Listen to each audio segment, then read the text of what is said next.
8:44, welcome up. Time to switch gears this morning for Pop-Off Politics. We do this every Tuesday around 8:45, give or take a few minutes. And as always, we bring in our friend, resident expert, KPRC2 investigator, Mario Diaz. Good morning, sir. How you doing? So far, so good. That's outstanding. Okay, let's remind folks on what we do during Pop-Off Politics. We break this down every single week because, like many of you, we live here and we're looking out for you, okay? We live here, we love it here, but you pay for it every single Wednesday at City Hall as Houston City Council approves millions of dollars. So this is where we come in. Right? Yeah, we have this conversation. We examine what is taking place and how it is impacting your family. This is why we call it Pop-Off Politics. So what are we popping off with today? There you go, exactly. All right, improvements to the city, which we know the city is in dire need of improvements for many, many years now, okay? But this is to the tune of nearly $66 million in various improvements that they're passing, and also operations to the city, okay? This is gonna help improve our sidewalks. That's a big one. Yeah, our sewers, and it's gonna help drinking water. Now, the last one here is generating the biggest price tag. The water one. The drinking water, okay? So this agenda item is just huge. How much? Yeah, how much are we talking about? How much do you think we're talking about? I'm gonna ask you that. I'm gonna say millions, but I don't know how. All right, you're just, you're cheating. Well, I just looked, but it's actually a lot higher than I anticipated. Well, when I was thinking millions, I was thinking maybe 10. The reason why, it's because it's involving liquid gaseous chlorine. Okay, say that 10 times real fast. Yeah, liquid gaseous chlorine. You said it once, that's good enough. Yes, okay. And it's for the city's water system, all right?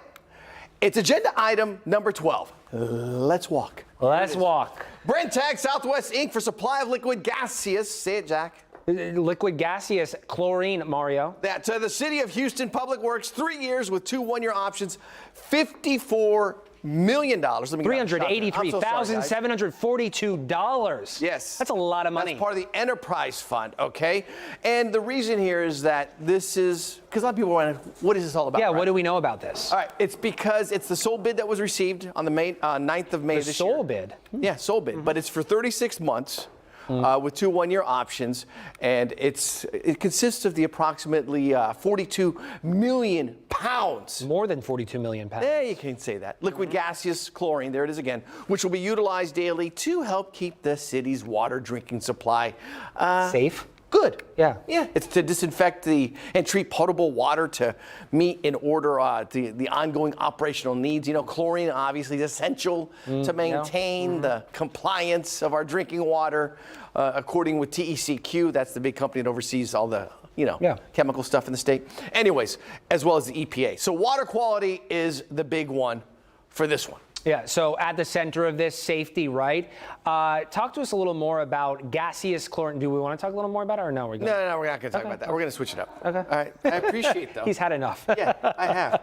Okay, now where are we going? We're going to focus on something else that KPRC2 Investigates has examined extensively in the past. Yeah, this is a huge problem, not only for our community, but for communities all across the country. Yeah, and as you know, I'm not sure. Have you been down to the border for? We've been down. I have. Yeah, you've been traveling. No, I have not. Okay. No, I have not. I've been traveling down to the border for this. We have an assignment coming up that will take us down there, but not on this matter. So I went to McAllen just over a year ago, if you remember, and it's been a tough battle for DEA, for local, state, and federal level law enforcement. It's a vicious drug, fentanyl is, and it is deadly, extremely deadly in just the tiniest amount that can be consumed. The tip of a pencil, right? I mean, it really is. So how does this impact, how is Houston involved in this? Well, as I was going to say, it's damaging, but here's how the city's involved with this, okay? Connect the dots. 2 agenda items totaling over $930,000. I'm going to walk right over here, Zach. Here we go. And they are items and numbers 24 and 25, and they read as follow. Ordinance approving and authorizing sub-recipient agreement between City of Houston and Baylor College of Medicine for first responder opioid overdose. Naloxone. There you go, buddy. Training and linkage into needed evidence-based services to project for the Houston Health Department, providing a maximum amount of $268,000. Then you have another one right over here. It's agenda item number 25. Basically, it's repeating exactly what this one has. Except there's a different price tag. What we're talking about here, it's about $665,000. So you're seeing an amount here of just over 930,000 about that's going to be focused on this. Yeah, and we know, again, just reiterating that this is a huge problem for, the state of Texas, but also here in the city of Houston. I'm a father. You've met Hudson. Yeah. I have a little 12-year-old. Rarely, and I will tell you, I've been doing this for quite some time. Rarely have I come home and actually sat my son down and said, hey, you and I need to talk. Yeah.